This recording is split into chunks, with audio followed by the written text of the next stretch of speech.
అమ్మ 9 నెలలు భరిస్తుంది. అమ్మ 9 నెలలు భరిస్తుంది.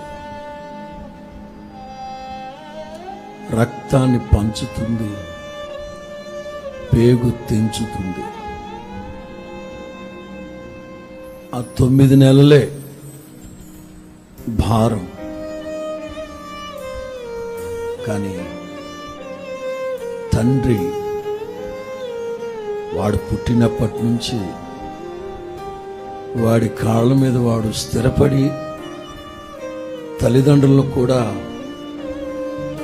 భరించగలిగిన స్థితి వచ్చేంత వరకు తండ్రి భరిస్తుంది.